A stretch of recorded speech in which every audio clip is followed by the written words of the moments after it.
നമുക്ക് ചെറുപയർ കറി എങ്ങനെയാണ് തയ്യാറാക്കാമെന്ന് നോക്കാം. ഞാനിതിനു മുമ്പ് ചെറുപയർ പുഴുക്കിട്ടിട്ടുണ്ടായിരുന്നു. ഇത് നമുക്ക് പുട്ടിൻ്റെ കൂടെ ഒക്കെ കഴിക്കാൻ പറ്റുന്ന കുറച്ച് ലൂസായിട്ടുള്ളൊരു കറിയാണ്. അപ്പോൾ അതിനുവേണ്ടി ഞാനിവിടെ എടുത്തിരിക്കുന്നത് 1 കപ്പ് ചെറുപയറാണ്. ഓക്കെ, അപ്പോൾ ഇത് നമുക്ക് നന്നായിട്ട് വാഷ് ചെയ്തിട്ട് കൊണ്ടുവരാം. ഇതിപ്പോൾ ഇച്ചിരി നേരം സോക്ക് ചെയ്തിടുകയാണെങ്കിൽ, കുതിർത്തിടുകയാണെങ്കിൽ വളരെ നന്നായിരിക്കും, പെട്ടെന്ന് തന്നെ കുക്കായി കിട്ടും. അല്ലെങ്കിലും കുഴപ്പമൊന്നുമില്ല. നമ്മൾ സാധാരണ ഒരു വിസിൽ വയ്ക്കുന്നേക്കാളും പകരമായിട്ട് 2-3 വിസിൽ വെച്ച് കഴിഞ്ഞാലും ഈ ചെറുപയർ നന്നായി കുക്കാവും. ഇവിടെ കിട്ടുന്ന ചെറുപയർ കേട്ടോ, നാട്ടിലത്തെ എനിക്കറിയില്ല. എനിവേ, അപ്പോൾ നിങ്ങൾക്ക് ഏറ്റവും നല്ലത് കുറച്ച് നേരം കുതിർത്ത് വെക്കുന്നത് തന്നെയാണ്. ഞാനിപ്പോൾ നന്നായിട്ട് വാഷ് ചെയ്തിട്ട് കൊണ്ടുവരാം. അപ്പോൾ നമ്മുടെ ചെറുപയർ നന്നായിട്ട് വാഷ് ചെയ്തെടുത്തിട്ടുണ്ട്. അത് നമുക്ക് കുക്കറിലോട്ട് ഇട്ട് കൊടുക്കാം.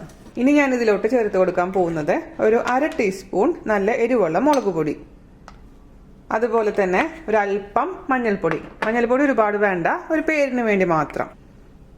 ഞാൻ വെളുത്തുള്ളി 2 തവണ ഇടുന്നുണ്ട്. കാച്ചി ഒഴിക്കുമ്പോൾ ഇടുന്നുണ്ട്, ഇപ്പോഴും ഇടുന്നുണ്ട്. കാരണം പൾസസ് കഴിക്കുമ്പോൾ ഗ്യാസ് ഉണ്ടാവാനുള്ള ചാൻസ് കൂടുതലാണ്. അതുകൊണ്ട് ഗ്യാസിന് ട്രബിൾ കൂടുതലുള്ളവർ ഈ സമയത്ത് ഇട്ടോളൂ കേട്ടോ. ഞാനിപ്പോൾ വെളുത്തുള്ളി കൂടുതൽ ഉപയോഗിക്കുന്നുണ്ട്. അപ്പോൾ 2 വെളുത്തുള്ളി ഞാനിപ്പോൾ അരിഞ്ഞിട്ടിട്ടുണ്ട് ഇതിൻ്റെ കൂട്ടത്തിൽ കൂടെ കേട്ടോ. വെളുത്തുള്ളി താല്പര്യമില്ലാത്തവർക്ക് അത് ഒഴിവാക്കാം. പിന്നെ ഞാൻ ഇതിൻ്റെ കൂട്ടത്തിൽ കൂടി ഇട്ട് കൊടുക്കുന്നത് ഒരു വലിയ പച്ചമുളക്, ഉണ്ടമുളക്. സാധാരണ പച്ചമുളക് ആണെങ്കിൽ 2 ഇട്ട് കൊടുക്കാം. നല്ല എരിവുള്ള മുളക് ആയതുകൊണ്ട് 1 ഞാൻ ഇടുന്നുള്ളൂ. ഒരു മുളക് ഇട്ട് കൊടുത്തിട്ടുണ്ട്. പിന്നെ നമുക്ക് ചേർത്ത് കൊടുക്കേണ്ടത് ഒരല്പം പച്ച വെളിച്ചെണ്ണ.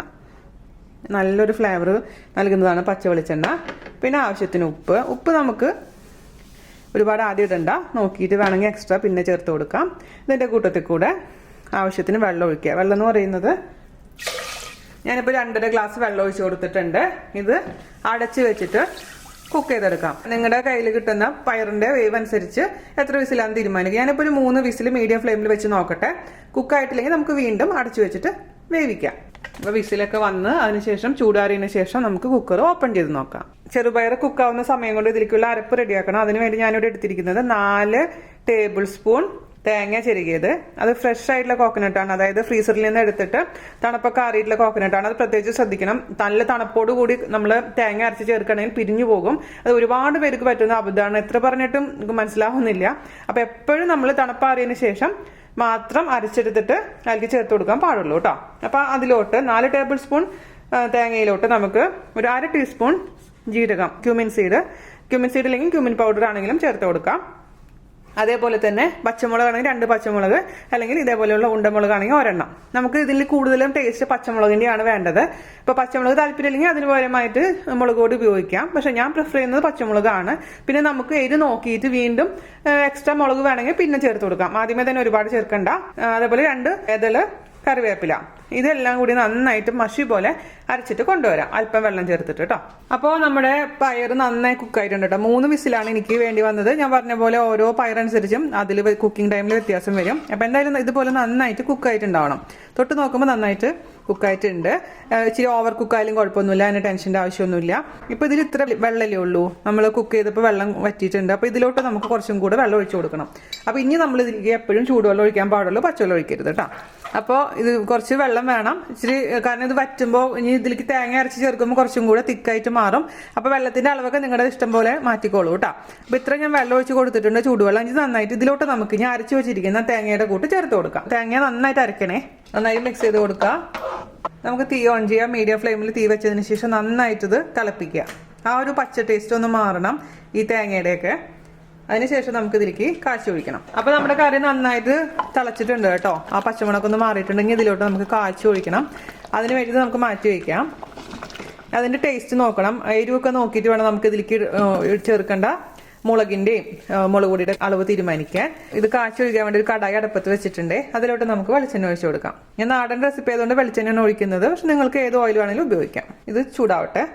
അപ്പം നമ്മുടെ എണ്ണ ചൂടായിട്ടുണ്ട്. അതിലോട്ട് ഒരു 1/2 ടീസ്പൂൺ കടുക് ഇട്ട് കൊടുക്കാം. 3 വറ്റൽമുളക് മുറിച്ചിട്ട് കൊടുക്കാം. കുറച്ച് കറിവേപ്പില ഇട്ട് കൊടുക്കാം. പിന്നെ ഞാൻ ഇതിലേക്ക് ചേർത്ത് കൊടുക്കാൻ പോകുന്നത് ഒരു 5 ചെറിയുള്ളി വളരെ നൈസാക്കി അരിഞ്ഞതാണ്. അതുപോലെ തന്നെ ഒരു 2 വെളുത്തുള്ളിയും വളരെ നൈസാക്കി അരിഞ്ഞത്. ഞാൻ നേരത്തെ പറഞ്ഞ പോലെ വെളുത്തുള്ളി നിങ്ങൾക്ക് താല്പര്യമില്ലെങ്കിൽ ഒഴിവാക്കാം. അതിനുശേഷം ഇത് നല്ല ഗോൾഡ് കളർ ആവുന്ന വരെ വഴറ്റിയെടുക്കാം. ഇപ്പോൾ ഞാൻ ടേസ്റ്റ് നോക്കിയപ്പോൾ കുറച്ച് എരിവ് കുറവായിരുന്നു. അതുകൊണ്ട് ഞാൻ ഇതിലോട്ട് ഒരു പച്ചമുളകും കൂടെ, ഒരു ഉണ്ടമുളകും കൂടി ഇടുന്നുണ്ട്. അപ്പോൾ അത് നിങ്ങൾ നോക്കിയിട്ട് ചെയ്തോളൂ കേട്ടോ. പിന്നെ നിങ്ങളുടെ അടുത്ത് ഇപ്പോൾ തേങ്ങ ഇല്ലാന്ന് വിചാരിക്കുക. തേങ്ങ ഇല്ലാത്തവരാണെങ്കിൽ എന്താ ചെയ്യേണ്ടതെന്ന് വെച്ച് കഴിഞ്ഞാൽ തേങ്ങയ്ക്ക് പകരമായിട്ട് ഇത് കുറച്ചും കൂടി സ്പൈസി ആയിട്ടുള്ള കറിയായിട്ട് ഉണ്ടാക്കാം. അപ്പോൾ ചെറിയുള്ളിയൊക്കെ റെഡി ആയതിന് ശേഷം അതിലോട്ട് കുറച്ച് മുളക് പൊടി ചേർത്ത് കൊടുത്താൽ മതി, അല്ലെങ്കിൽ ക്രഷ്ഡ് ചില്ലി ആയാലും കുഴപ്പമില്ല. എന്നിട്ട് അതിലേക്ക് ചേർത്ത് കൊടുത്തപ്പോൾ സ്പൈസി ആയിട്ടുള്ളൊരു കറിയായിട്ട് മാറും. ഉള്ളി മുളകും കുത്തി കാച്ചുന്ന ആ ഒരു ടേസ്റ്റിലോട്ട് മാറും.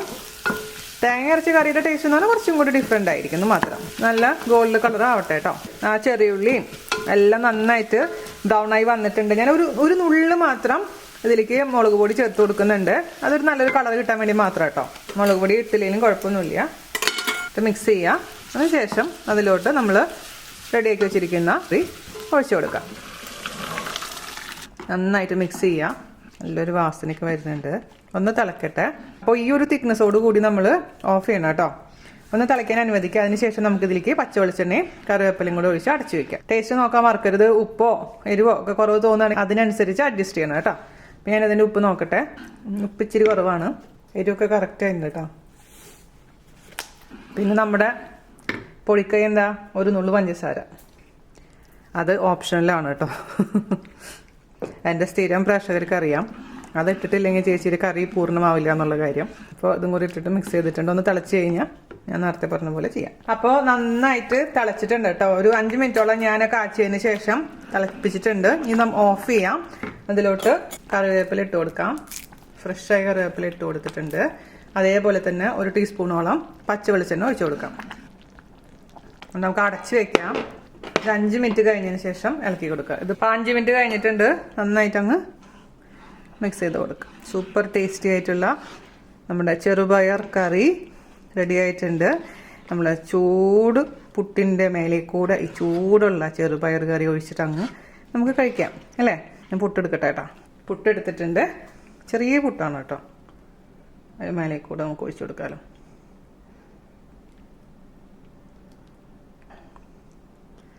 ചെറുപയർ കറിയിൽ കുളിച്ച പുട്ടും ചായയും, കട്ടൻ ചായ ആണെങ്കിലും പാൽ ചായ ആണെങ്കിലും എന്താണെങ്കിലും കോമ്പിനേഷൻ സൂപ്പറാണ്. എല്ലാവരും തയ്യാറാക്കി നോക്കുക. അതിനുശേഷം അഭിപ്രായം പറയാൻ മറക്കരുത്. അപ്പോൾ അടുത്ത അടിപൊളിയായിട്ടുള്ള റെസിപ്പി ആയിട്ട് വരുന്നത് വരെ നന്ദി, നമസ്കാരം. താങ്ക്